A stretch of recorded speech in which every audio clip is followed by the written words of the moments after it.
À tous et à toutes. Bonjour. Le bac où elle est dedans. Oui, bonjour. Merci. Bonjour tout le monde. Bonjour. Tu sois sûr. Hein. Oui. Après, le problème, c'est ça. Bah, sinon, tu les mets quand même dedans, mais sans les taguer. Donc, Quoi. je vais vous demander déjà, pour ceux qui auraient des micros, allumer, d'éteindre vos micros afin de ne pas faire d'interférence. Oui, je sais, mais sauf que les autres, qu'est-ce qu'on fait? Et puis, on va pouvoir commencer Après, il y avait ce webinaire. les restaurants. Bonjour. C'est la fleur de lys. Bonjour. On peut taguer la fleur de lys aussi. Bonjour. Bonjour à tous. Vous êtes super nombreux, c'est trop bien. Et alors, on va encore attendre 10 petites minutes, histoire que tout le monde soit dans la salle. Donc, pour votre information, on enregistre ce webinaire. Donc, si jamais certains d'entre vous ne sont pas disponibles pendant tout le webinaire, vous pouvez très bien avoir le plaisir de vous regarder le webinaire en ligne sur la chaîne YouTube du Tourism Innovation Lab. Également, ce sera disponible via Baludic. Ensuite, on vous enverra également le PowerPoint. Donc, le PowerPoint, la présentation du jour, si jamais vous avez des questions. Et puis après, il ne faudra pas hésiter à contacter Baludic pour toute information. Voilà. Je pense que si vous avez une minute, je déposerai. On va pouvoir débuter. On est déjà, De quel côté? déjà une grosse cinquantaine.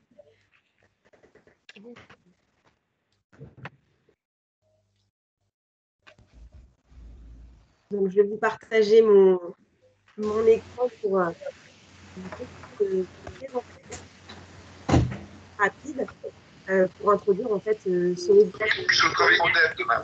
Je travaillais le talonnage. Alors, il y a l'île brillant, peut-être couper le micro, parce qu'on entend pas mal un écho derrière. C'est pas du tout pour désigner, accuser.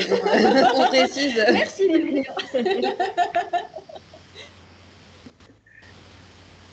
Et pareil pour Coralie, peut-être. Bonjour Coralie. On entend aussi un écho.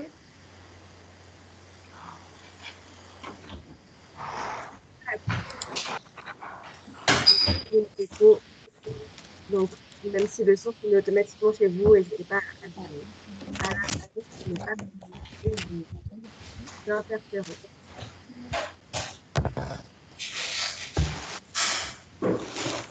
Et Blandine aussi, on entend pas mal. Bonjour Blandine. On entend pas mal aussi ton micro. Alors, il est là pour dénoncer. Je connais Blandine. Je le sens pas mal. C'est que ce sera plus simple de faire des petits micros. Et puis en fait, je on aura commencé. Et puis ensuite, pour laisser la parole à Baludic, évidemment, et à l'Office de tourisme Hermitage. Et là, je pense que c'est bon. Si vous êtes prêts, on va pouvoir y aller. Et bien, c'est parti. Donc, bienvenue à tous ceux qui se connectent pour ce webinaire donc, qui va durer 1 heure. Donc, on a commencé avec un tout petit peu de retard, on va dire, le temps d'attendre tout le monde.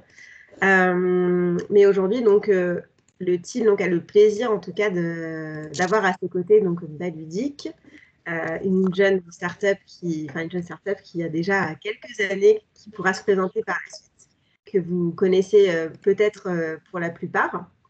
Et puis également Hermitage, qui est avec nous à nos côtés, donc représenté par Manon, qui pourra aussi nous témoigner par rapport à un retour d'expérience qu'elle a pu avoir aux côtés donc, de Baludic. Je vous partage mon écran parce que je crois que vous ne voyez pas pour le moment. Normalement, hop. Pour vous présenter en fait en quelques mots. Donc ce webinaire, pour vous rappeler, territoire et gamification. Donc aujourd'hui, vous allez avoir des conseils pour créer un jeu de piste numérique qui soit assez attractif pour mettre en avant votre territoire ou alors votre site de ville. C'est pour vous. C'est par une présentation de la part de Baludic, Oui, c'est beau. Hein. Ouais. Alors, je crois que j'ai dit que je commençais avec 100 tote bag et 200 porte-clés. De toute façon, il n'y a que nous qui allons le vendre. Hein. Valérie, bonjour Valérie, je crois on vous entend. Est-ce que vous pouvez juste couper votre micro, s'il vous plaît? Merci. Ensuite, on continuera sur voilà, les questions que vous pouvez vous poser. Comment, pourquoi gamifier votre territoire, quels sont les avantages, les enjeux, etc. pour de passer en fait à de la gamification. Avoir des conseils aussi pour créer des jeux de pistes. Et puis enfin, le retour d'expérience dont je vous parlais d'Ardèche Hermitage Tourisme. Et on terminera par des réponses parce que je pense que vous en aurez quelques-unes. Et puis ensuite, si la conversation dure plus longtemps, on vous invitera à contacter Ludique en direct. Donc, pour représenter très rapidement le réseau du Tourisme Innovation Lab, qui a été créé quand même il y a quelques années déjà.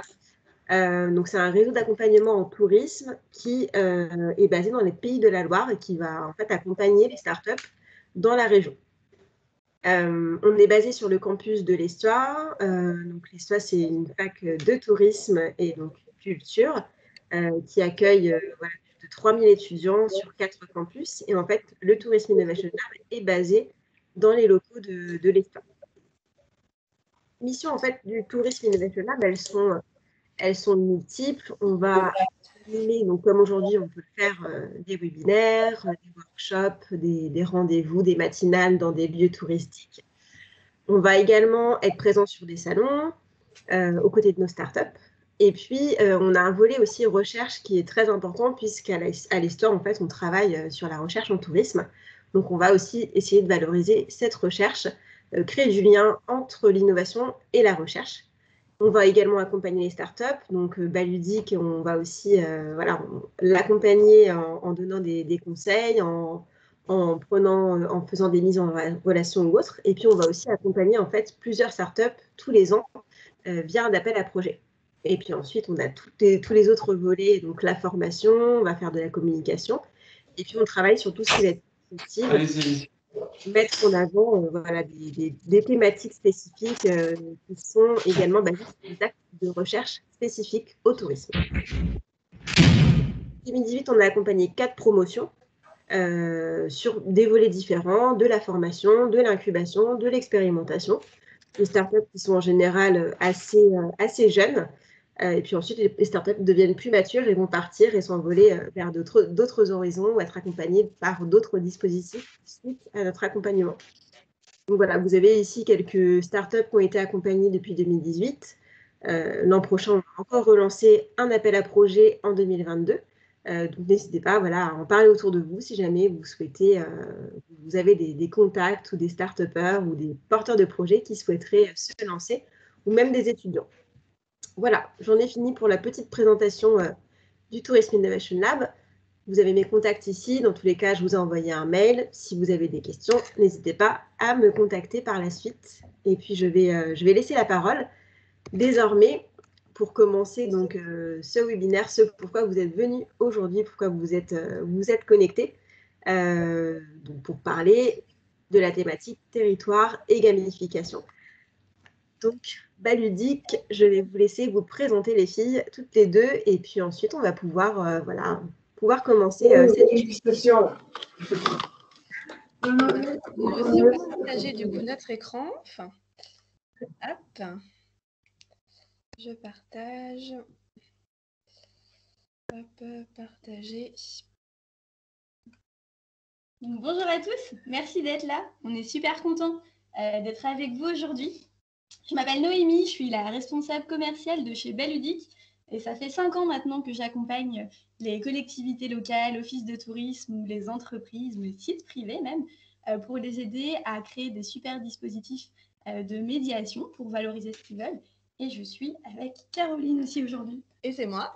Et donc, moi, je suis chef de projet, donc pas depuis aussi longtemps que Noémie, depuis un peu plus d'un an, chez Baludique. Et je m'occupe de faire en sorte que les projets se déroulent dans les meilleures conditions possibles, de conseiller, d'accompagner, et puis de créer les jeux, les mécanismes et les scénarios. Donc, nous, pendant 1 heure avec vous, on a, comme l'a dit Laure déjà, hein, on va parler de gamification. Ce qu'on entend par gamification ou ludification, déjà pour commencer en français, c'est vraiment le fait d'apporter des mécaniques de jeu dans des situations qui, à la base, ne sont pas considérées comme du jeu au niveau de notre périmètre. Et bien sûr, on fait ça chez Baludic depuis longtemps. Et donc, on va voir, je vais vous présenter pour commencer un petit peu l'entreprise. Qu'est-ce qu'on fait chez Baludic? C'est quoi notre cœur de métier? Comment est-ce qu'on peut vous aider finalement pour valoriser votre territoire? Et puis après, on va aborder vraiment aussi la question de c'est quoi un parcours Baludic pour que vous puissiez vous rendre compte un peu en fonction de votre territoire ou de votre site, comment est-ce que vous pouvez utiliser telle ou telle mécanique de jeu. On verra aussi le pourquoi est-ce que c'est important de gamifier votre site, comment est-ce qu'on peut faire. Et puis on vous livrera aussi plein de conseils de créateurs de tout notre retour d'expérience pour toutes les personnes qui veulent se lancer en fait et qui veulent commencer déjà la création de parcours. Alors, Baludic, on existe depuis 5 ans maintenant. À la base, l'entreprise a été créée par Jérémy Simon et on est spécialisé dans la création de jeux de pistes numériques. Donc, notre job, c'est vraiment d'aider les collectivités locales, offices de tourisme, lieux culturels, les sites de loisirs et les entreprises à créer des parcours numériques en fonction de leurs objectifs, de leur site et de leur public cible. Notre objectif à nous, c'est vraiment de rendre les visiteurs comme des héros, en fait. C'est de transformer vos visiteurs en explorateurs et c'est de faire en sorte qu'ils passent un excellent moment de découverte chez vous. Et c'est également le fait d'orienter les flux de ces visiteurs sur l'ensemble de votre territoire et l'ensemble de ce que vous souhaitez valoriser. Donc pour ça, nous, on a développé l'application Baludic, qui est gratuite au téléchargement pour les joueurs. Et en parallèle, on a développé un back-office côté professionnel qui permet de créer autant de parcours que vous voulez pour tous les sites que vous souhaitez valoriser. Au niveau de notre équipe, on est 12 personnes maintenant. Nous sommes basés à Nantes et en fait, on a plein de métiers différents. Donc, on accompagne toutes les structures en fait sur un projet de A à Z. On a des personnes comme Caroline qui sont en charge de la création des parcours et de l'invention des histoires. D'autres personnes plutôt côté technique qui font évoluer la solution avec des nouveautés sur l'application tous les 3 mois. On a aussi des personnes en graphisme pour que vous puissiez avoir votre propre identité visuelle au sein de l'application et d'autres personnes plutôt marketing, commerce, communication pour faire connaître Baludic auprès des promeneurs et auprès des joueurs d'une part et auprès des professionnels comme vous d'autre part. Alors maintenant, qu'est-ce que c'est un parcours Baludic? On vous a mis que c'était un savant mélange de découverte, de jeu, d'orientation et de réflexion. En fait, un parcours, ça va être du jeu de piste, forcément, numérique, et ça va être plusieurs étapes. En général, une étape correspond à un point d'intérêt que vous souhaitez valoriser. Et les gens, en fait, ils vont s'aider d'indices qui peuvent être géolocalisés ou non pour réussir des missions ou des mini-jeux afin de débloquer des contenus. Et les contenus qui sont numériques vont leur permettre d'en savoir davantage sur le point d'intérêt qui se trouve devant eux. Et à partir de ce triptyque, en fait, qui est indice, mission, contenu, et qui est vraiment propre à Baludic, on peut créer plein d'expériences de visites différentes. On peut aussi bien faire des courses contre la montre en forêt, des enquêtes policières dans une ville, par exemple, faire des parcours où le but, ça va être de retrouver des commerçants pour reconstituer un pique-nique, par exemple. Donc, on a plein d'expériences de visite qui peuvent être créées depuis la plateforme, vraiment en fonction de votre territoire, de vos cibles et de ce que vous souhaitez valoriser. Et on vous a mis une petite vidéo de présentation pour que vous puissiez mieux vous rendre compte et avoir des images. Tu vois le...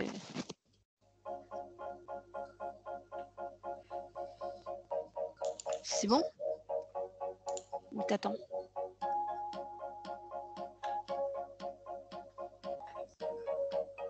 Non, non, non, tu mets sur le navigateur.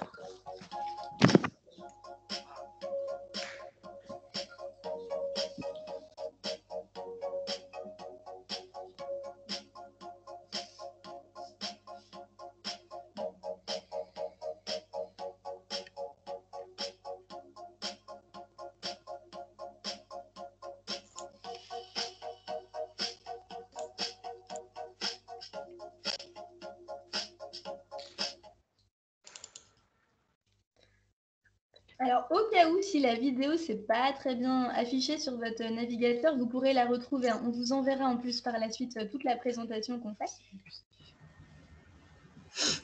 Et voilà. Alors, du coup, avec Baludic, on peut faire beaucoup de choses, des jeux de pistes en particulier, et ça va nous emmener à la question de pourquoi, en fait, est-ce que c'est important de gamifier un site ou un territoire. Alors, on a juste notre présentation qui est capricieuse, là, qui ne veut plus s'afficher. Est-ce que vous voyez bien?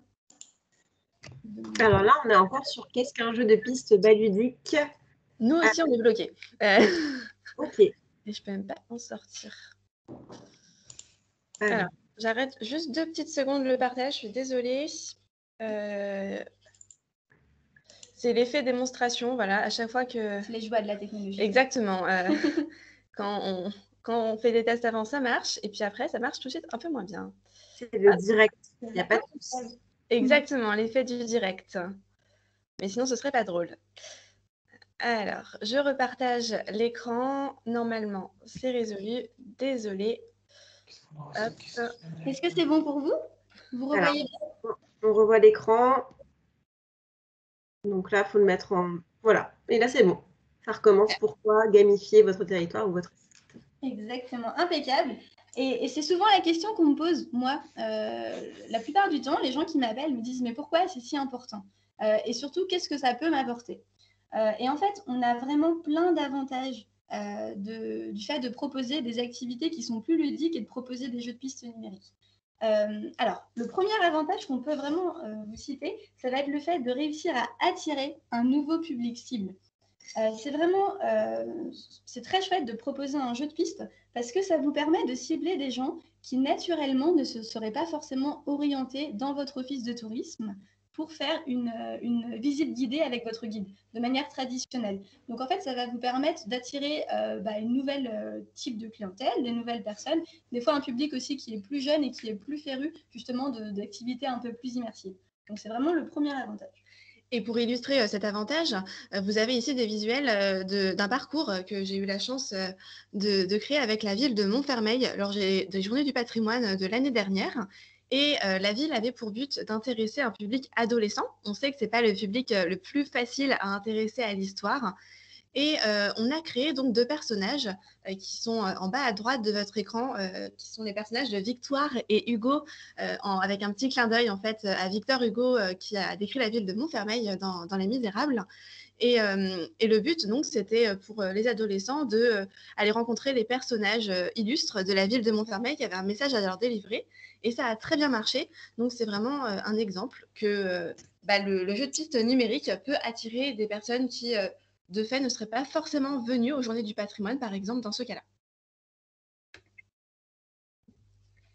Le deuxième avantage qu'on a vu, c'est que ça permet de créer des nouvelles expériences. C'est pas une surprise, ça vient vraiment en complémentarité en fait avec ce que vous proposez déjà. Ça vient pas du tout concurrencer les parcours qui sont déjà existants de manière papier, ou ça vient pas non plus concurrencer vos guides. L'idée c'est que ça vous donne en fait vraiment une flèche de plus à votre arc, tout simplement, pour proposer de nouvelles expériences à votre catalogue. L'exemple qu'on vous a mis là, c'est l'exemple des bateaux nantais.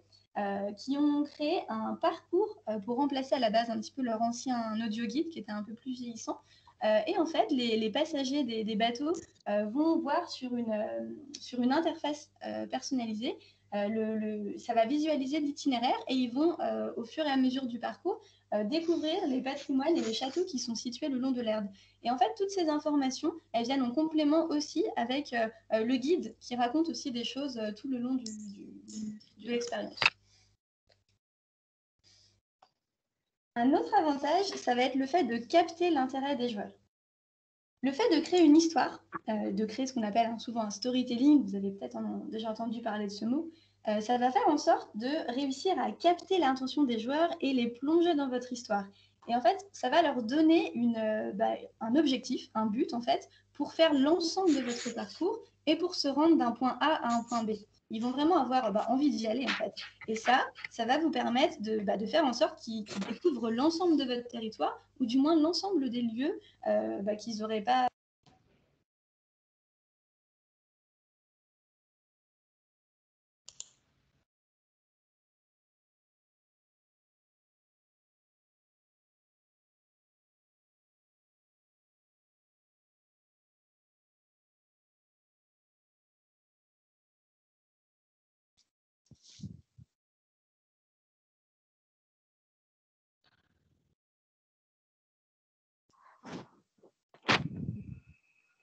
Ça a coupé pour tout le monde, là. Oui, c'est à couper, ouais. Est-ce que Noémie, Caroline, vous nous entendez?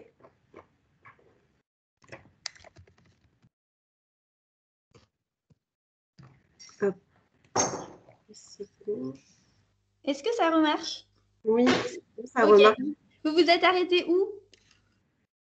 Qu'est-ce que vous avez entendu de ce que j'ai dit la dernière fois? Créer une histoire permet Capter l'intérêt des joueurs? de capter l'intérêt et d'avoir un objectif pour le visiteur pour qu'il puisse en fait aller d'un point A à un point B, quoi, faire son parcours. Super. Oh, waouh, ça suit bien. On est écouté.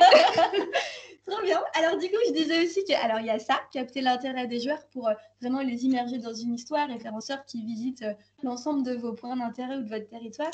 Et il y a aussi capter l'intérêt des joueurs sur un détail, en fait. Réussir à attirer l'œil des joueurs vers un détail comme, par exemple, une mascotte sur une église ou une petite gargouille. Et en fait, c'est des choses qu'ils n'auraient pas forcément vues si on ne leur avait pas dit de regarder. Et on disait que, par exemple, alors je pense qu'il y a Blandine en plus qui est là, le musée Joachim ou Joachim du Bellay, qui a créé un parcours spécial Cherche et Trouve, un petit peu comme Où est Charlie, les livres Où est Charlie.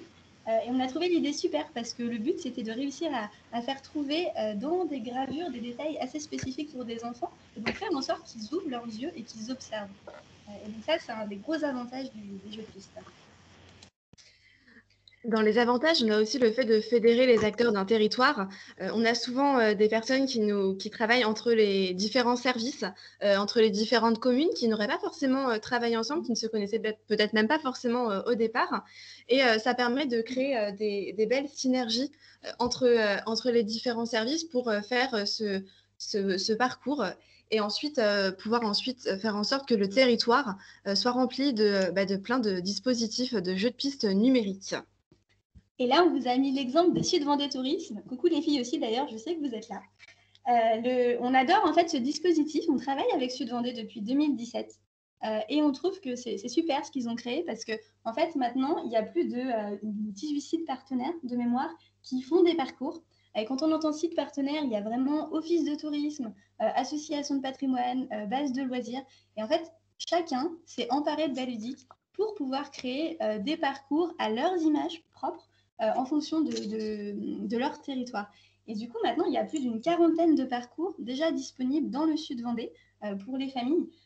Et du coup, ça permet vraiment de créer des super synergies entre les territoires et entre les professionnels.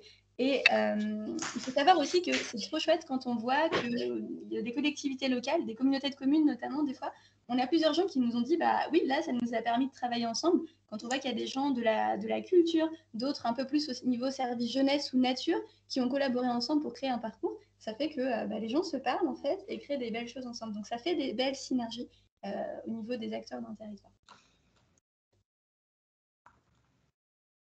Un autre avantage, bien sûr, ça va être de créer des émotions et des souvenirs. Tout le monde aime jouer, on l'oublie souvent, mais on apprend en jouant, les enfants et les adultes. Et le fait de faire un parcours ensemble, au niveau d'une famille ou même entre amis, hein, de sortir, de prendre l'air, et ben souvent on s'amuse, on passe un super moment.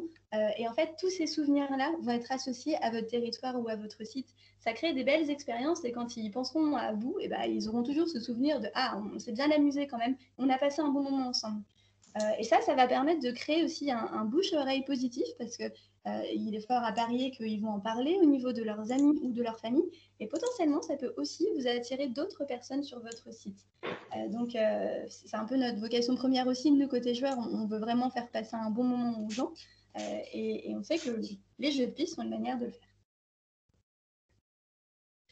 Et puis, enfin, on a aussi un avantage qui est de transformer les visiteurs en héros de leur découverte. C'est hyper important que les visiteurs ne soient pas juste visiteurs, en fait, qu'ils soient acteurs de leur visite.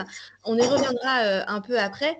Et puis, quand j'en discutais justement avec l'Office de tourisme Ardèche-Hermitage, Manon me parlait d'une horde de pirates qui arrivaient dans leurs locaux pour ces jeux. Peut-être que Manon, tu veux un petit peu parler de cette expérience ? Oui, tout à fait. Donc, du coup, sur notre territoire, on a une chasse trésor pirate. Et du coup, beaucoup de petits pirates, d'enfants, même de parents, s'habillent en pirates dans la ville pour visiter. et vraiment parler le pirate comme on leur demande pendant notre parcours de chasse au trésor. Et ce qui fait que l'enfant est vraiment, se met vraiment dans la peau d'un pirate et se promène en tant que héros. Et à la fin, il est vraiment content d'avoir trouvé son trésor de pirate. Voilà, et c'est une belle expérience. Voilà, exactement. Merci Manon. Et c'est super chouette de pouvoir faire vivre des expériences et puis donner un rôle aux personnes qui visitent. On parlera de comment juste après. Justement, bonne transition.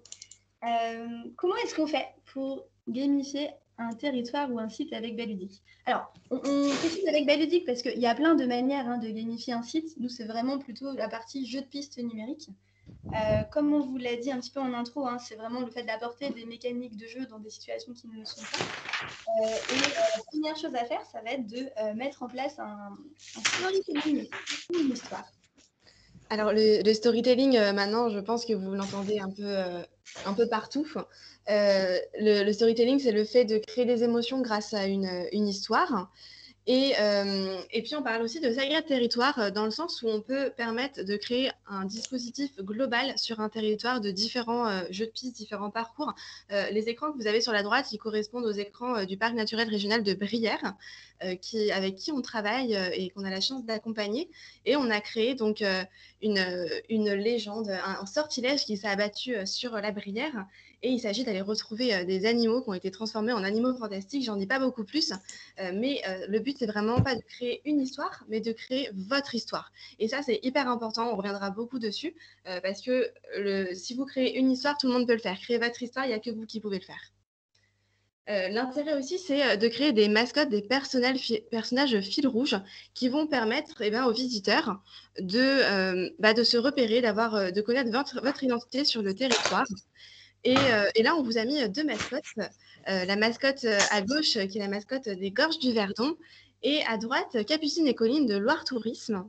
Loire Tourisme qu'on a pu accompagner pendant des sessions de formation et qui mettent en scène, du coup, les aventures de Capucine et Colline un peu partout sur le territoire. Donc, Capucine et Colline, la fouine qui vivent plein de petites aventures à droite, à gauche. Et ça permet de faire un lien et de faire en sorte que les visiteurs s'identifient à un personnage. Et oui, quand on parle de dire des histoires dans l'histoire, on pense aussi à la région Occitanie, par exemple, ils sont en train de créer tout un dispositif pour valoriser les chemins de Saint-Jacques-de-Compostelle. Donc, ce sont des sites déjà qui sont très reconnus, très réputés et qui ont en soi déjà plein d'histoires, qui sont chargés d'histoire. Et le fait de réussir à mettre les petites mascottes, ça va vraiment plonger les joueurs aussi dans d'autres histoires qui sont inspirées. Et donc ça permet de rendre vraiment actifs en fait, les joueurs et de faire en sorte de les stimuler. Comment on peut faire aussi? On vous conseille de créer des belles interactions au niveau des lieux et des joueurs. Alors, au niveau des lieux, ça passe beaucoup par des jeux d'observation, par exemple, pour retrouver, admettons, une statue ou une plante spécifique, pour que les gens, en fait, finalement, sortent du téléphone et qu'ils regardent vraiment ce qui les entoure autour d'eux. Et ça passe aussi, pourquoi pas, par des technologies qui peuvent être un petit peu plus immersives, comme la ville de Josselin, par exemple, qui fait parler le tableau du fondateur de la ville et qui raconte lui-même son histoire quand on passe devant avec l'aide du motion design. Mais en tout cas, on peut déjà, grâce à des mécaniques de jeu qui sont très simples, créer une belle interaction avec les lieux. Et puis, dans les interactions, on pense aussi aux interactions entre les joueurs, parce que le jeu, il est vecteur de relations intergénérationnelles. Le jeu, c'est vraiment entre tous les âges. Noémie le rappelait, tout le monde aime jouer. Et le but d'un jeu de piste numérique, souvent on a un peu peur que ça enferme les utilisateurs dans un écran et que chacun soit de son côté. Mais ce n'est pas en tout cas comme ça que nous, on l'envisage. Le but, c'est vraiment de pouvoir parler entre les petits frères et les grands frères ou grandes sœurs, les grands-parents, les petits-enfants, les parents. Et pour ça, il y a différentes techniques pour faire en sorte que ça crée des liens entre eux, notamment varier les difficultés des missions, faire en sorte qu'ils aient besoin d'être tous ensemble pour résoudre la quête qui leur est proposée. Ou même faire parler différentes mascottes, justement. Ça peut aussi les aider. On vous recommande aussi de faire différents parcours en fait, à différentes échelles. On peut très bien faire des boucles découvertes pour découvrir un village, par exemple, mais on peut aussi faire des parcours à des échelles qui sont plus grandes, dont l'échelle intercommunale, Et là, vous voyez l'exemple de la chasse au trésor des Portes de Meuse, qui collabore avec nous depuis plusieurs années maintenant. Et tous les ans, sur un territoire qui est hyper vaste, pendant à peu près les 2-3 mois au niveau de l'été, ils font une chasse au trésor intercommunale où les gens, justement, ils ont 3 mois pour réussir à se rendre dans différentes communes pour reconstituer un code secret afin de débloquer et de participer à un jeu concours pour avoir des trésors. Et en fait, le fait de faire différentes échelles, ça permet, vous, de s'appuyer finalement sur vos points touristiques qui sont phares, les points d'intérêt qui sont souvent les plus connus et qui naturellement apportent des gens, brassent du monde en fait, ont la chance d'attirer des personnes et des visiteurs. Et après, le fait d'intégrer ces hotspots finalement touristiques à votre parcours, par la suite, vous pouvez aussi orienter les joueurs vers des petits patrimoines qui n'ont pas forcément la chance déjà naturellement d'attirer des gens. Et au sein d'un même parcours, réussir à mixer des points d'intérêt importants avec des petits patrimoines, et ben c'est super intéressant aussi pour le joueur afin qu'il découvre vraiment toutes les richesses de son territoire. Faire un parcours à l'échelle intercommunale permet ça, même départementale, même régionale avec la région. Et puis si vous êtes dans le coin, le parcours 2021 des Portes de Meuse débute aujourd'hui.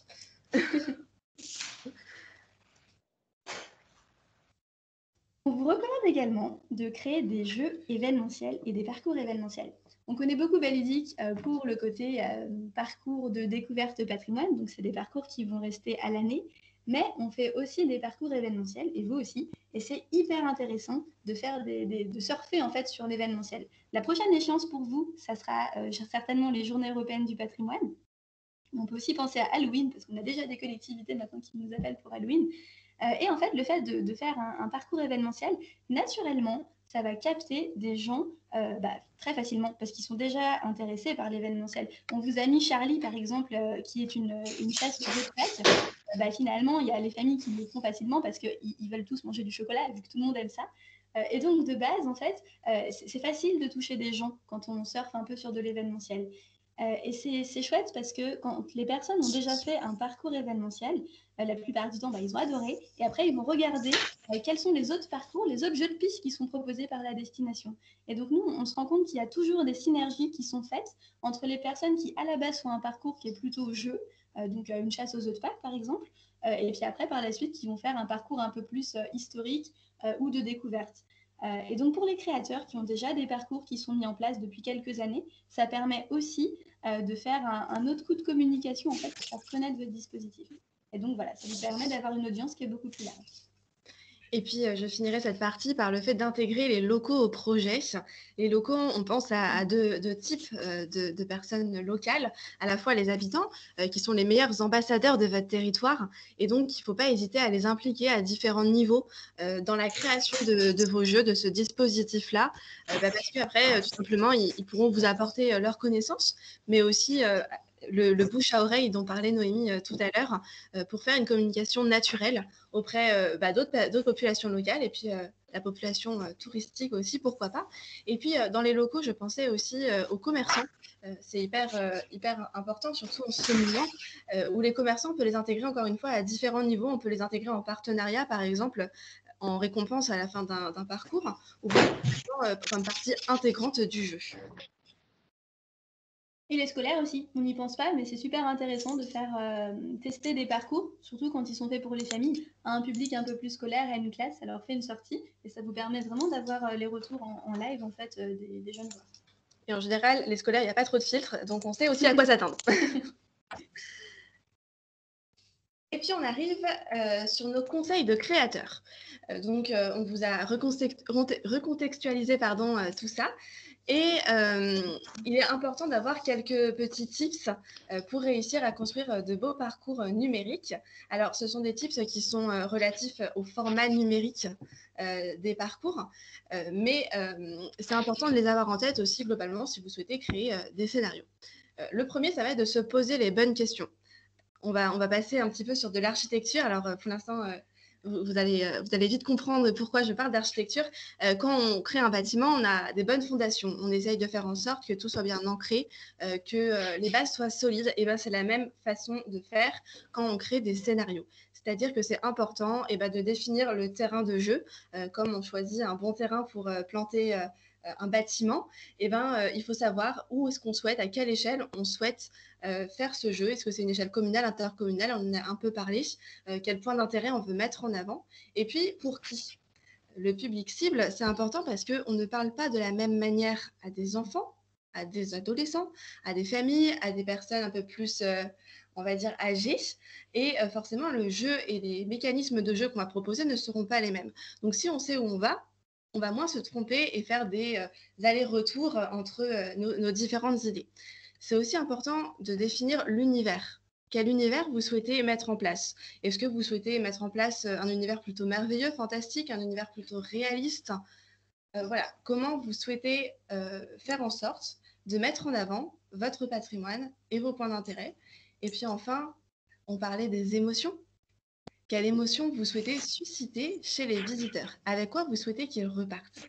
Donc, on pense aux fondations, à la base, on pense aussi à notre but. La deuxième partie, ça va être le scénario et les types de jeux. Alors, un bon scénario, il doit être prenant, il doit susciter des émotions. On en a parlé un peu tout à l'heure, c'est-à-dire que pour susciter des émotions, pour que les gens soient pris dans un scénario, il faut qu'il y ait un enjeu au-delà de l'histoire qu'on propose. C'est-à-dire qu'il faut que les utilisateurs, que les joueurs aient l'impression d'avoir un rôle hyper important dans cette histoire. On voit souvent dans les bons livres que le héros, il faut qu'il sauve la ville, qu'il faut qu'il sauve la Brière, par exemple, dans le scénario du parc naturel régional de Brière. Pourquoi pas? Parce qu'on est assez ambitieux chez Baludic, leur faire sauver le monde. Ça peut aussi fonctionner. Le but, c'est vraiment qu'ils se sentent impliqués et qu'ils aient un rôle important. On parlait de rendre le visiteur acteur et héros de son parcours.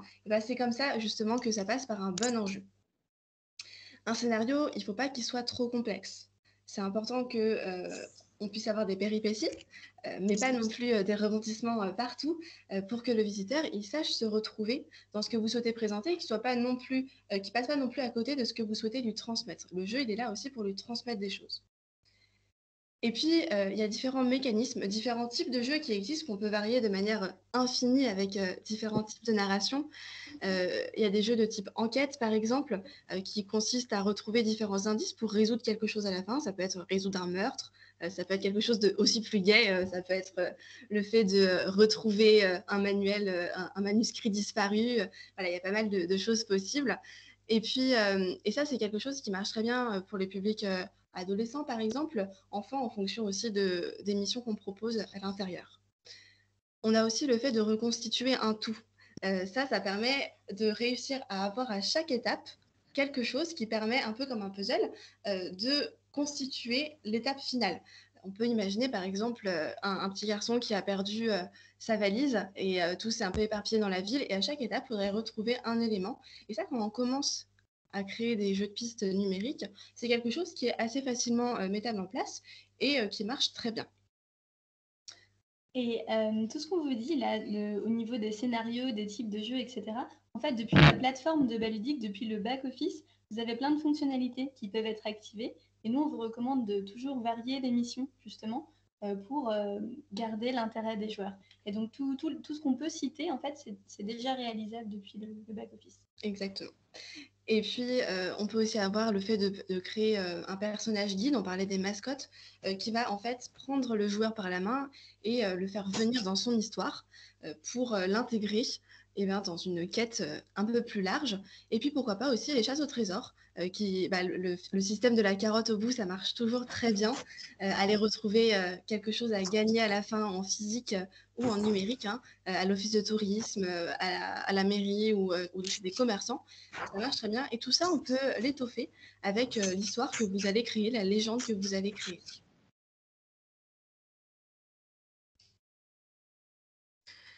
Pensez également à quelle place vous souhaitez donner aux joueurs. Est-ce que vous souhaitez, à quel niveau vous souhaitez l'impliquer en fait dans sa quête? Et en fonction du niveau dans lequel vous souhaitez l'impliquer, vous allez pouvoir eh bien, choisir quelle quête vous allez proposer. Est-ce que le joueur, il doit être le héros et que le personnage que vous présentez doit être l'adjuvant? Peut-être que ça va vous rappeler des souvenirs de 6e avec le schéma narratif, adjuvant, péripéties, etc. Et bien, en fait, c'est assez important de revenir à cette base-là pour créer le scénario et savoir quelle place, quelle relation le joueur va entretenir avec le personnage. Parce que, en fonction de l'implication que vous allez lui donner, vous n'allez pas forcément faire le même scénario et créer le même personnage guide. Et ça varie aussi en fonction de la cible. Des ados, ils auront plus envie d'être impliqués, d'être héros, et des enfants, ils auront peut-être un peu plus besoin d'être pris par la main et qu'ils suivent leur personnage en aidant le personnage. Donc c'est pour ça que tout est lié, et si vous vous êtes posé les bonnes questions dès le début, eh ben, ça va bien se passer. Ça se passe toujours bien. Pensez également aux évolutions de votre parcours. Alors, vous n'êtes pas obligé d'y penser au premier parcours parce que parfois, vous commencez à faire déjà vos premiers pas dans cette histoire-là. Mais ensuite, pensez aux évolutions, pensez le parcours dans le futur.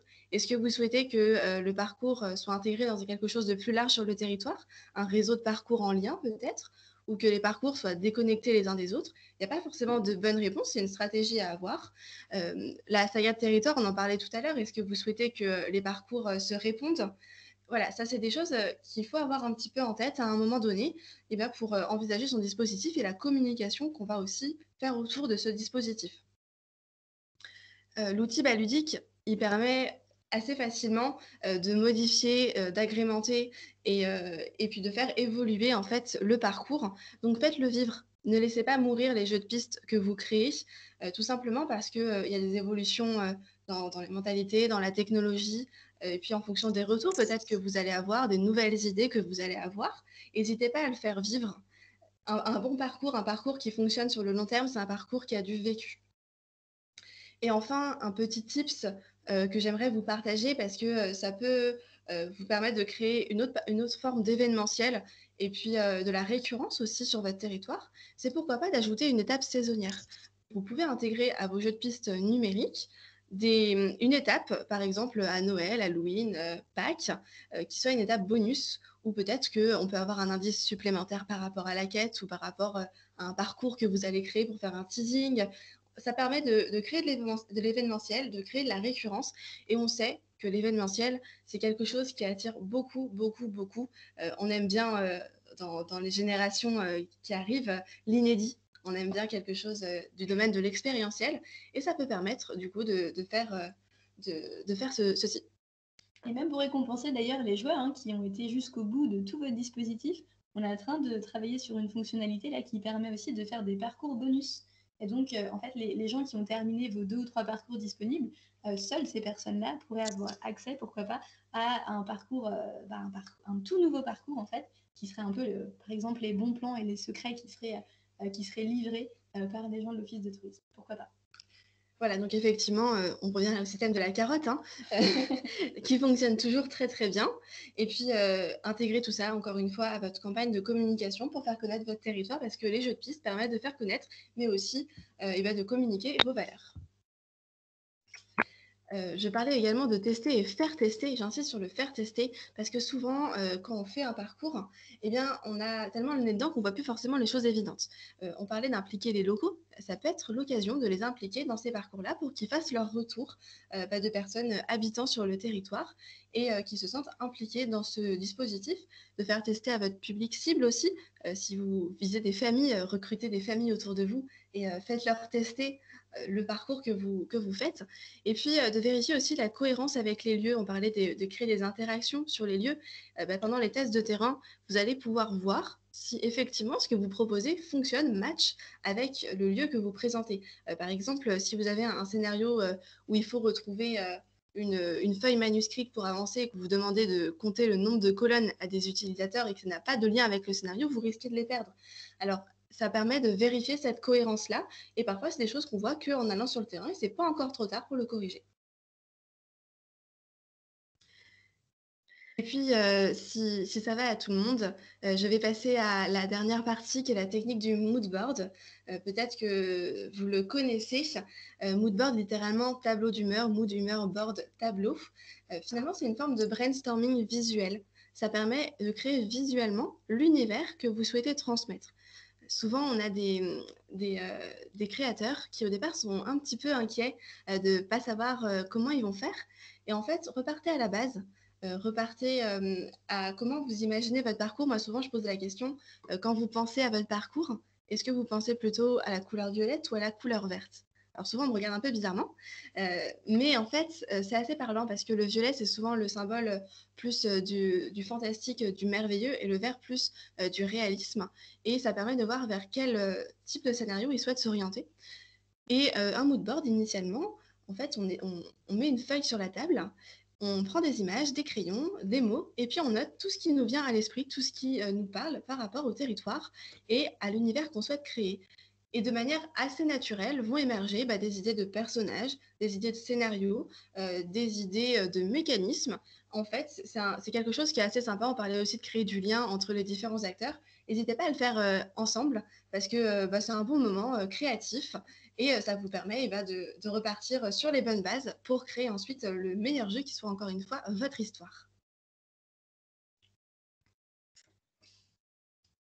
Et puis, je vais finir tous ces petits conseils par les bonnes pratiques. Je vous disais que le format numérique, il est un peu particulier parce que c'est un format différent du format papier qui ne le remplace pas, mais qui est un peu différent. Et donc, il y a des choses auxquelles il faut faire un petit peu attention quand on crée un jeu de piste numérique. La première, c'est de ne pas enfermer les joueurs dans un smartphone. Le but, c'est pas que le smartphone soit l'attraction. Vous pouvez mettre des smartphones, mais il faut qu'ils apportent des choses. Et ça revient au fait de créer des interactions avec les lieux. Il faut que le smartphone incite à regarder autour et pas enferme les joueurs. Donc, comme vous voyez dans notre petit visuel, où finalement ils sont ensemble, mais pas vraiment. Et c'est pas le but, en tout cas, dans les scénarios qu'on crée. On a aussi le fait d'utiliser la technologie avec parcimonie. Au départ, on parlait souvent de l'effet waouh. C'est un terme finalement qui résume bien tout. On ne veut pas faire de la technologie du numérique pour du numérique. On veut faire du numérique pour que ça soit un outil supplémentaire, que ça apporte quelque chose en plus, des informations différemment. Et votre but, ça ne va pas être de réinventer la roue, ça va être d'apporter des nouvelles fonctionnalités, des nouvelles possibilités, et bien d'apprendre des choses sur votre territoire. Je vous disais qu'un scénario, un parcours, il doit être pas trop complexe pour que les gens ne se perdent pas et puis continuent quand même à regarder autour d'eux. Votre parcours, un bon scénario, il doit pouvoir se résumer en 2 phrases globalement. C'est-à-dire deux phrases qui vous permettent de présenter le héros, l'enjeu, la finalité. Et puis, faites aussi des jeux et des énigmes simples. Vous pouvez mélanger différentes choses, mais si vous mélangez un personnage de Jules Verne, une feuille qui parle et une huître, par exemple, ça n'a rien à voir, ça va perdre les gens. Alors, essayez de garder cette cohérence quand vous créez les éléments. Et tout ça, vous allez vite le voir de toute façon dans les tests. Si vous voyez que les gens lèvent un peu les yeux au ciel ou sont un petit peu perdus, allez les voir et demandez-leur ce qu'ils en pensent. Donc tout ça, nous, on vous a donné un peu des choses simples qui fonctionnent pour les personnes qui veulent se lancer dès maintenant au niveau de parcours. On vous met aussi à chaque fois à disposition un guide du créateur pour que les personnes puissent prendre en main facilement la plateforme de Belgique. Et après, si vraiment votre équipe se sent un petit peu perdue, qu'ils ont besoin d'aide ou qu'ils ont besoin de muscler un peu plus les bases pour tout ce qui est storytelling, etc., on fait aussi des formations. Et puis on accompagne aussi les acteurs, bien sûr, dans la création des parcours. On peut faire des formations de storytelling, etc., pour les personnes qui veulent aller un petit peu plus loin. C'est toujours un grand plaisir de faire ces formations avec vous. On va passer au retour d'expérience de Ardèche Hermitage Tourisme avec Manon. Merci Manon. Merci pour l'invitation. Donc Manon, est-ce que peut-être tu peux nous présenter ta destination, où tu es, et puis l'office de tourisme? Oui. Donc, je suis Manon de l'Ardèche Hermitage Tourisme. Donc, on se situe en Auvergne-Rhône-Alpes, entre Drôme et Ardèche. On est, on va dire, à 30 minutes de Valence, au nord de Valence, et à 1 heure au sud de Lyon. Donc, on est sur un territoire bidépartemental avec 41 communes. On a 4 bureaux d'accueil et 12 personnes qui travaillent au sein de l'office de tourisme. À ce jour, on a 6 parcours actuellement créés sur Baludic. Et on a surtout pour une clientèle familiale, touristique et locale. Donc, notre collection de chasse au trésor, donc on est sur des chasses au trésor axées enfants pour l'application Baludic. Donc, on a à l'abordage qui est les pirates. On en a une sur une histoire de dragon où il faut retrouver tous les aliments pour le rendre en bonne santé. Une sur un trésor perdu suite à une histoire au sein d'un village. On en a fait une un peu plus ludique avec qu'on utilise vraiment le smartphone pour que les gens puissent après intégrer les réseaux sociaux avec. Et nous en avons une aussi qui est plus axée patrimoine pour les personnes qui sont vraiment axées histoire. Merci. Et puis, alors, donc ces chasses, elles existaient initialement en papier. Comment est né ce projet et est-ce qu'il y avait un objectif particulier quand il est né? Est-ce que tu peux un peu nous raconter tout ça? Donc, le projet est né du premier confinement. Donc, suite à la crise sanitaire Covid, il nous est venu l'idée du coup de créer un jeu de piste chasse au trésor afin de permettre en fait aux personnes locales de pouvoir sortir et faire une activité, sachant que les ouvertures de musées étaient encore incertaines à l'année dernière, plein de choses comme ça, et aussi par le fait de la crise sanitaire, les personnes voulaient être en extérieur. Étant dans un département où les visites guidées étaient interdites, donc du coup, la chasse au trésor nous a été une idée formidable pour que les gens puissent visiter le territoire d'une manière ludique, seule, en autonomie et à l'extérieur. Donc, ces chasses au trésor, elles permettent de faire le tour de certaines villes et villages qui peuvent le faire en autonomie tout seul, en fait, à l'heure qu'ils veulent. Ils ont juste à venir à l'office de tourisme pour récupérer le trésor qui leur est proposé à la fin. Et alors, cette chasse, elle existe donc en papier et en numérique. Est-ce que Oui. le fait du format numérique, c'est quelque chose qui est venu grâce ou à cause, je ne sais pas, de la crise sanitaire, ou est-ce que c'est quelque chose qui était déjà avant, que ça a juste accéléré tout ça? Donc, du coup, oui, c'était déjà ce trésor sur papier. Donc, le numérique nous est venu à l'idée, ça a accéléré, en fait, juste pour qu'on puisse toucher plus de cibles, parce que du coup, le papier existe toujours. Hein, le numérique nous a pas fait disparaître le papier. C'est juste un complément pour toucher beaucoup plus de cibles et aussi pour avoir un côté modernisant aussi pour les jeux de. Est-ce que maintenant tu peux nous dire comment tu nous as connus et comment est-ce que Baludic vous a aidé en fait pour vous permettre de créer ces parcours? Est-ce que tu peux raconter un petit peu comment ça s'est passé avec notre équipe? Alors du coup, c'est vrai que ces jeux de trésors ont été faites dans le style, comme on dit. Donc l'esprit du numérique nous est venu en tête avec une de nos collègues qui a fait des recherches internet tout simplement.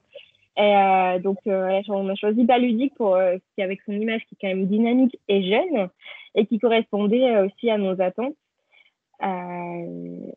Oui. D'accord. Et alors, comment s'est passée du coup la création du dispositif au départ? Comment vous êtes lancé avec eux? Donc, du coup, Baludic nous a accompagnés sur ce projet-là. On a eu une chasse au trésor en collaboration. Donc, celle qui est en quête de la potion guérisseuse avec le petit dragon. Donc, celle-ci a été en collaboration avec Baludic. Et donc, c'est celle-ci qui nous a permis de faire une formation sur le back-office pour nous permettre de savoir utiliser le back-office, de pouvoir utiliser toutes les formes d'énigmes possibles et de permettre aussi de transmettre la chasse au trésor du papier au numérique, car c'est deux choses différentes et deux approches vraiment opposées. Et donc maintenant, Manon est devenue incollable dans le back-office de Baludic. Et justement, qu'est-ce que t'en penses de ce back-office et comment ça s'est passé pour toi, vraiment, cet outil-là? Alors au début, ça a été un peu plus compliqué de le prendre en main parce que de transmettre du papier au numérique, il faut remodeler les chasses au trésor. Après, le back-office, c'est une plateforme, on va dire, qui est assez simple d'utilisation et qui a vraiment une trame à suivre. Donc du coup, tout est noté, tout est vraiment simplifié pour que l'on puisse pouvoir créer et faire tout simplement et assez rapidement, on va le dire. Et que c'est intuitif aussi pour le faire. Donc maintenant, c'est fluide. C'est fluide, oui, tout à fait. Du coup, même s'il nous manque des éléments, on a un petit rappel en rouge qui nous dit « Ah, il manque un élément ». Donc, du coup, ça nous permet aussi de dire « Ah, moi, j'ai oublié ça, je le remets » et puis ainsi de suite. Et puis, du coup, c'est ce qui fait que la création est assez fluide sur le back-office. Est-ce que tu as des conseils peut-être à partager pour les autres créateurs qui souhaiteraient se lancer avec l'outil ou transférer une chasse au trésor physique en numérique? Parce que tu le disais, c'est un exercice au départ qu'il faut apprendre. C'est ça. Donc, du coup, moi maintenant, vu que nous, elles existent déjà en papier et qu'on a le back-office aussi avec derrière de Baludique, on se base sur la trame de Baludique qui est du coup de faire l'indice, la mission et le contenu. Ça paraît logique, mais sur le coup, quand on crée une chasse au trésor, c'est brouillon. Mais du coup, maintenant, on se base sur la trame de Baludique, ce qui fait que ça nous simplifie le travail et aussi, bien important, quand on est sur le back-office, on peut entrer la chasse au trésor et on peut publier en mode privé, ce qui nous permet de pouvoir tester nous-mêmes, voir ce que ça donne sur l'application et de voir si les visuels sont bons, si on fait par exemple un puzzle, si le puzzle est bien découpé, si l'image elle n'est pas non plus trop floue, plein de choses comme ça. Et c'est vraiment le tips parfait, c'est le mode privé pour pouvoir tester. Et dernière petite question, Manon, est-ce que tu peux nous parler des suites potentiellement qui sont envisagées avec Baludique ou avec d'autres partenaires peut-être? Oui, alors nous, notre objectif maintenant, c'est de continuer à créer des chasses au trésor, que ce soit pour juste comme ça visiter les villes et les villages ou de manière événementielle. On l'a fait dernièrement avec la vallée de la gastronomie France, qui est la vallée qui se situe entre Dijon et Marseille. Et en faisant partie de cette vallée de la gastronomie, on a pu intégrer des partenaires, que ce soit des vignerons, des restaurateurs ou encore des personnes, des artisans qui proposent de la gastronomie dans cette vallée. Et la suite de ces projets, c'est de créer d'autres événementiels avec des parcours événementiels comme Noël, Pâques ou autour du vin, vu qu'on est sur une région vinicole. Et d'intégrer aussi des partenaires, donc d'aller les chercher pour qu'ils puissent venir, qu'on puisse aussi faire partager notre projet avec eux. C'est chouette de pouvoir créer du lien comme ça avec, grâce à tout ça.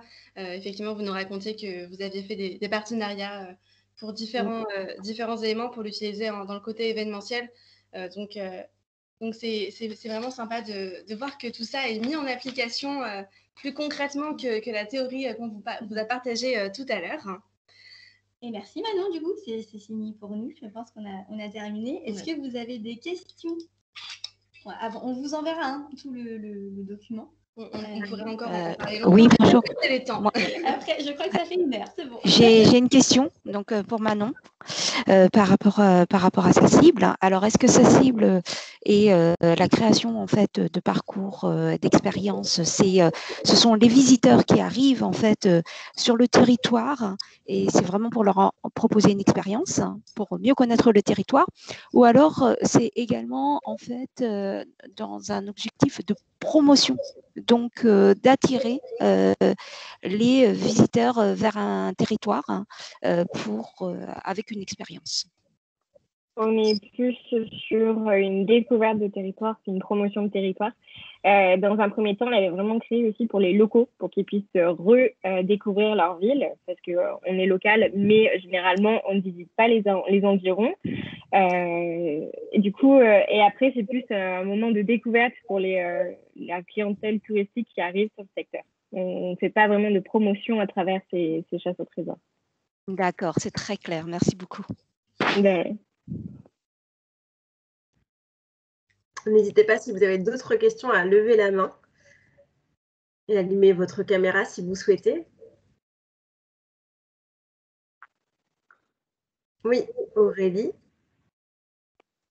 Oui, bonjour. Moi, ma question, c'était le coût d'exploitation, en fait, entre la création, l'accompagnement, la plateforme externe. Donc, est-ce qu'il y a il y a un abonnement annuel? Est-ce qu'il y a un coût au départ? Enfin, voilà, comment ça fonctionne, en fait, exactement? Alors, au niveau de notre modèle économique, on peut déjà, c'est un abonnement au niveau de la plateforme. Ça coûte 1 500 € hors taxe à l'année et ça vous permet de créer un nombre illimité de parcours. Donc déjà, à partir de 1 500 €, vous pouvez proposer déjà vos parcours pour valoriser votre territoire. Après, si vous avez besoin d'aide et que vous voulez que notre équipe vous accompagne dans la création de votre parcours, comme a fait Manon, on propose ce qu'on appelle la co-création. Ça coûte 3 000 €. C'est des rendez-vous avec Caroline. Et en fait, on va créer ensemble toute l'histoire, tout votre scénario de jeu, toutes les mécaniques de jeu. On va saisir dans back-office et on va vous former aussi, tout ce qui est technique de scénarisation, de jeu de piste, etc., pour que vous puissiez par la suite prendre en main, améliorer votre parcours et en créer d'autres. Et Donc, la co-création, 3 000 €, hein, c'est ça? Oui, 3 000 € hors taxe. Hors Exactement. taxe. Et donc là, c'est vraiment de l'aide et la création d'un jeu finalisé, en fait. C'est ça, exactement. On n'ajoute pas l'abonnement pour le coup. Il faut en plus de l'abonnement. Donc, C'est en plus de l'abonnement, d'accord. Oui, Oui, ça se cumule. ok. Et la dernière prestation qui est intéressante et qui est souvent prise par les offices de tourisme, c'est ce qu'on appelle l'identité visuelle, la personnalisation graphique de l'interface, vraiment à vos couleurs qui peut être reprise soit dans tous vos parcours, soit pour un parcours spécifique. Et ça coûte 3 600 €. Et donc, on se base sur votre charte graphique, sur votre territoire et un peu les choses phares. Et on crée toute l'ambiance de jeu pour que même si les gens téléchargent une application qui est portail et qui est commune à tout le monde, quand ils font votre jeu, ils sont plongés vraiment chez vous. Et Manon peut peut-être en parler. Effectivement, on a créé une interface de jeu pour Atourisme en représentant les différents éléments qui sont importants pour le territoire, donc une interface générique au territoire. Okay. D'accord. Qu'on peut décliner en fait à chaque fois que l'on crée un nouveau jeu en fait. Exactement. D'accord. Ok, merci beaucoup. Merci à vous. Sandrine, je vois que vous avez aussi une question. Oui, je voudrais savoir si la plateforme est multilingue. Oui. Bonjour Sandrine. En Belgique, c'est ça, hein? Pardon? Vous êtes en Belgique, c'est ça? Oui, absolument. J'ai déjà eu contact avec Baluti et à l'époque, l'application, enfin la plateforme ne fonctionnait qu'en français et c'était dans les plans de la rendre multilingue, ce qui est une condition sine qua non pour une utilisation chez nous. Oui, bien sûr. L'application, en fait, pour les promeneurs, elle est traduite en 7 langues. On a le néerlandais, on a l'allemand, l'anglais, l'italien, le coréen aussi, parce que ça va être demandé par l'Office de tourisme de Noyaux. Donc oui, l'application, elle est multilingue. Et là, on est aussi en cours de développement. On réfléchit pour traduire aussi le back-office, vraiment la plateforme côté professionnel, parce qu'on travaille avec beaucoup d'étudiants, notamment Erasmus. Et donc, on est en train de voir effectivement pour traduire aussi côté pro les parcours. Génial, merci.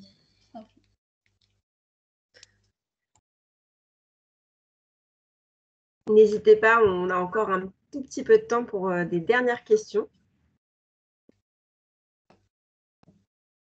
Oui, c'est encore moi. Donc, je voulais savoir pour les événements, pour l'événementiel, à peu près, quel était votre modèle économique, parce que là, c'est vraiment du sur-mesure. Ah, alors ça dépend. En fait, événementiel, on a 2 types d'événements. On a les événements dont on vous parlait pour les chasses aux œufs de Pâques, par exemple, ou les parcours pour Halloween ou pour Noël. Ça coûte 600 € hors taxe. On l'a vraiment pensé pour que ça soit abordable pour tout le monde. Donc pour 600 €, en fait, vous avez le scénario qui est déjà prêt, vous avez les mécaniques de jeu, vous avez l'interface de jeu qui est en fonction du thème. Et nous, on vous demande de réfléchir juste au lieu. Où est-ce que vous souhaitez que l'événement ait lieu? Et si vous souhaitez ajouter quelques petites photos, parce qu'on passe par exemple devant une église et que vous souhaitez valoriser cette église, on peut le faire. Mais pour 600 € hors taxe, vous avez déjà tout. Après, si on est sur de l'événementiel, je pense à la ville de Clichy-la-Garenne, par exemple, qui avait créé à la base pour Pâques un parcours 100% personnalisé à sa ville. Là, c'est les mêmes tarifs que la co-création que je vous avais annoncé. Et donc, effectivement, là, on est sur un tarif à 3 000 €. Mais les petits événements pour Halloween, par exemple, les virus du loup-garou, les petits monstres, etc., ça, et puis on peut le mettre en place très rapidement, en fait. Et là, il n'y a pas besoin de prendre un abonnement. C'est vraiment juste la prestation de l'événement. Et le parcours est publié en général pendant 1 mois sur la plateforme. D'accord, merci beaucoup, c'est très clair. Et puis merci aussi pour la précision. Et puis votre sourire et votre dynamisme, vous transmettez cela en visio, donc c'est cool. Merci.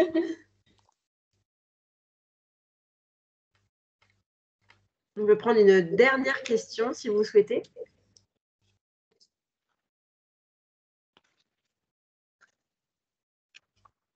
Pas de questions, si Aurélie. Oui, la dernière. Là, au niveau du joueur, le joueur, lui, télécharge l'application générale Baludique, en fait. On est bien d'accord. Et ensuite, il choisit, en fait, le parcours en fonction de la ville où il est. C'est bien ça? Alors, en fait, il va être géolocalisé. Exactement. Baludique, on télécharge l'application, c'est gratuit. C'est disponible sur smartphone, tablette. Ils sont géolocalisés directement. Donc, ils vont voir autour d'eux tous les parcours qu'il y a à faire.